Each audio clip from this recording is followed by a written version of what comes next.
नमस्कार, नीलम फॅशन क्रिएशनमध्ये तुम्हा सर्वांचं खूप खूप स्वागत आहे।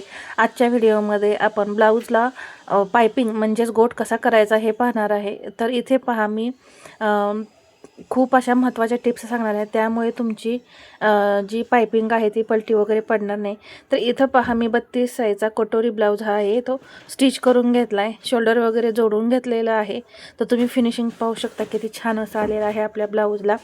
आता इथे पायपिंग करण्यासाठी आपल्याला कपडा कट करायचा आहे, म्हणजे पट्ट्या कट करायच्या आहेत। तर त्या आपल्याला उरेबमध्ये कट करायच्या आहेत, उरेबमध्ये म्हणजे तिरक्या। आता या इथे पहा, हा कपडा ओढला की ताणला जात नाही आणि असा आपण तिरका ओढला की ताणला जातोय। तर अशा तिरक्या कपड्यामध्ये आपल्याला पट्ट्या काढायच्या आहेत। ह्या जवळपास 1.25 इंचाच्या पट्ट्या तुम्ही काढून घ्या।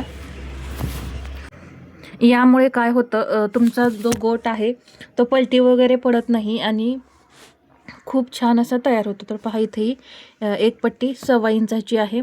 अजून एकदा अशीच अजून पट्टी काढून घेऊया। अशा 4 पट्ट्या आपल्या निघतील। डबल फोल्डमध्ये आपला कपडा आहे, त्यामुळे टोटल 4 पट्ट्या निघतील। तर ह्या आता आपण कट करून घेऊया। जर तुम्हाला मोठी पट्टी लागत असेल तर तुम्ही इथे 1.5 इंचाची पट्टीसुद्धा कट करू शकता। पहा, इथे अशा तिरक्या कट करायच्या। सरळ कपड्यामध्ये कधीही आपल्याला गोट तयार नाही करायचा, नाहीतर पहा व्यवस्थित नाही येत आणि फिनिशिंगसुद्धा नाही येत। तर इथे असं तिरकं कट करून काढायचं आहे। तर पहा, असं तिरकं कट करून काढायचं आणि या पट्ट्या ज्या आहेत त्या तिरक्याच अशा जोडायच्या आहेत। तर इथे पहा, या पद्धतीने मी पट्टी ठेवलेली आहे आणि आता यावरती शिलाई देऊन घ्यायची। तर सरळमध्ये पट्टी जोडू नका, अशा तिरक्याचमध्ये जोडा, म्हणजे दोन्ही पट्ट्यांची टोकं जे आहेत ते विरुद्ध दिशेला झाली पाहिजेत, अशीच जोडायची। तर पहा, अशी ही सरळ पट्टी आपली मग तयार होते। आता दुसऱ्या राहिलेल्या पट्ट्या आहेत ना, त्यासुद्धा आपण जोडून घेऊया। तर इथे सुद्धा मी पट्टीचे जे टोक होतं ते तिरकं कट करून घेतलं। आता जोडतानाही आपल्याला तसंच जोडायचं आहे। पहा, या पट्टीचं थोडं टोक मी अजून कटिंग करून घेऊन असं तिरकं ठेवून घेतलेलं आहे आणि जोडून घ्यायचं। तिथे लगेच आपल्याला जे एक्स्ट्रा मार्जिन आहे ना, तिथे लगेच असं कट करून काढून एकदम बारीक असा कपडा ठेवायचा आहे, तिथं जास्त नाही ठेवायचा, नाहीतर मग काय होतं, तिथं गोट आपला जो आहे तो जाड येतो। तर जाड येऊ नये यासाठी सुद्धा ही टिप्स वापरायची, की तिरक्या जोडायच्या आणि राहिलेला कपडा जो आहे तो कट करून काढायचा। जर आपण सरळ जोडला ना, तर तिथं गोट आपला एकदम जाड जाड असा तयार होतो। तर ते होऊ नये यासाठी ही ट्रिक वापरायची। आता इथे सरळ पट्टी कट करून घेऊया आणि ब्लाऊजला जोडून घेऊया। तिथे पहा, हा जो ब्लाऊज आहे याला मी गळ्याजवळच ठेवलं, पट्टी अर्धा इंचानी समोर दुमडून घेतली आणि बरोबर आपलं मार्जिन ठेवत ठेवत आपण हे जोडून घ्यायचं आहे। जोडताना आता इथे पहा, शोल्डरजवळ काय करायचं, जवळपास 2-2 इंच एवढं पट्टी ओढून लावायची, यामुळे तुमचं शोल्डर उतरत नाही। आणि जो पाठीमागच्या भागाला आपण जे शोल्डर आतमध्ये जोडलेलं आहे ना, ते जे मार्जिन आहे ते पाठीमागच्या भागाकडं आलं पाहिजे। तर पहा, अशा पद्धतीने हळूहळू शिलाई देत आपल्याला पट्टी जोडायची आहे। अजून म्हणजे काय, एकदम लांब अशी शिलाई घ्यायची नाही, अगदी थोड्या थोड्या अंतरावरती आपण ही पट्टी ठेवत जोडत यायचं। तर इथं तुम्ही पाहू शकता, मी किती थोड्या थोड्या अंतरावरती अशी पट्टी ठेवत ठेवत जोडत येत आहे। आता पहा, काठपदरचा ब्लाऊज आहे, धागे दोरे निघत आहेत, तर ते आता आपण लगेच कट करून काढत आहोत। आता इथे लक्षात घ्या, मी पहा, जे शोल्डर जोडलेलं होतं ते लगेच मी पाठीमागच्या साईडला मार्जिन जे आहे ते घालवलेलं आहे आणि पट्टी जी आहे ती इथं थोडी ओढून लावली, जास्तही खेचायची नाही, थोडी ओढून लावायची। आणि इथे या पद्धतीने आपलं पूर्ण पट्टी जोडून झालेली आहे। आता इथे कट करून अर्धा इंच दुमडायची, आतमध्ये पट्टी दुमडून घ्यायची। तर पूर्ण पट्टी लावून झालेली आहे। आता इथे तुम्ही नॉच वगैरे देऊ शकता, नाही दिले तरी काही प्रॉब्लेम नाही। तर मी इथं काही नॉच दिलेले नाही आहेत, तुम्ही देऊ शकता। आणि हे जे राहिलेले धागे आहेत किंवा कपडा आपला एखाद वेळेस कमी जास्त होतो, तर ते लगेच कट करून काढायचं। आता इथे पहा, पट्टी अशी दुमडायची आहे, आतलं मार्जिन जे आहे ते कपड्यामध्ये गेलं पाहिजे, अशा पद्धतीने ही पट्टी दुमडायची। आणि एकदम कडेला पण नाही शिलाई घ्यायची आणि इकडच्या आपण जिथं पट्टी जोडली त्या कडेला पण नाही घ्यायची, सेंटरला आपल्याला शिलाई घ्यायची आहे. हात शिलाईची पट्टी जेव्हा करताना तेव्हा तुम्ही एकदम कडेनं शिलाई दिली तर चालते, परंतु गोट करताना तसं नाही करायचं, सेंटरला शिलाई घ्यायची आहे. तर इथं मी पहा सेंटरला शिलाई घेत घेत अशी पट्टी पूर्ण मी तयार करते.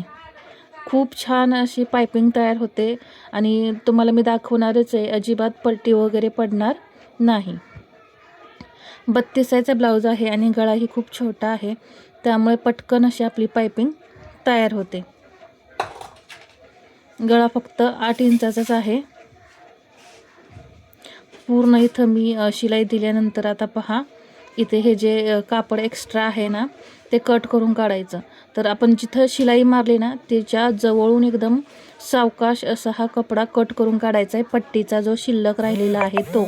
आणि ब्लाऊज कट नाही झालं पाहिजे याची काळजी घ्यायची. ही पट्टी कटिंग करताना जे एक्स्ट्रा कापड आहे ते हळूहळूच कट करून काढायचं आहे. तर पहा मी किती हळूहळूच अशा पद्धतीने हे मी कट करून काढते. असा पूर्ण घेर आपल्याला कट करून काढायचा आहे, तरच फिनिशिंग खूप छान येतं. यामुळे काय होतं, आता तुम्ही जेव्हा गोट घालाल त्यावेळेस कापड जे आहे ते अजिबात बाहेर दिसत नाही किंवा फिनिशिंग बिघडल्यासारखं दिसत नाही, धागेदोरे बाहेर आल्यासारखं दिसत नाही. तर पूर्ण कटिंग करून घेऊ. पूर्ण कट करून झालेलं आहे पहा आणि अशा पद्धतीने हे तुम्हाला दाखवते. आता आपण फायनली गोट जेवढा हवा आहे तेवढा तयार करायचा आहे. तर जेवढं हवं आहे तेवढं दुमडा इथे पहा मी एकदम बारीक असं इथं गोट घालणार आहे. तर पहा मी किती बारीक असं दुमडलेलं आहे आणि यावरती आता शिलाई घ्यायची, म्हणजे एकदम खाचेमध्ये आपल्याला इथं शिलाई घ्यायची आहे. इथे सुद्धा शिलाई देताना अगदी थोड्या थोड्या अंतरावरतीच कपडा घ्यायचा आहे, जास्त लांब असं घ्यायचा नाही पहा. आणि फक्त आता पट्टी दुमडायचं काम करायचं आहे आणि एकसारखा गोट ठेवायचा आहे, कमी जास्त ठेवायचा नाही.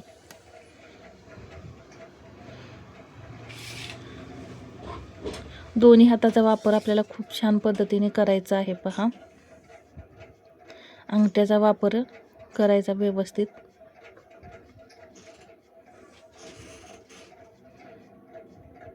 आणि इथे पहा गोल राऊंड आहे, तिथे सुद्धा तुम्ही अगदी बिना ओढता वगैरे शिलाई द्यायची आहे. तर तुमचा गोट या पद्धतीने अजिबात बिघडणार नाही. आणि या पद्धतीचं एकदा नक्की प्रॅक्टिस करा, अगदी सहज असा गोट आपला तयार होतो आणि फिनिशिंग तर खूप छान येतं. तर एकदम बारीक असा गोट घेते मी पूर्ण गळ्याला. इथं मी तुम्हाला दाखवते. आता फक्त आपला पुढचा भाग राहिला आहे तो तयार करून घेऊया.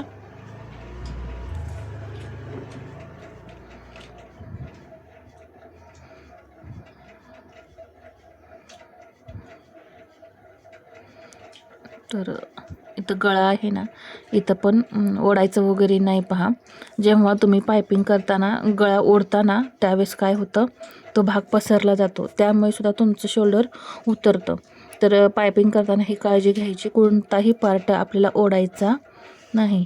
तर अशा पद्धतीने पूर्ण पायपिंग आपल्या गळ्याला झालेली आहे. तर इथं पाहू शकता खूप छान असा आपला गोट आलेला आहे. आता इथं मी तुम्हाला पुढचा पाठीमागचा भाग दाखवते.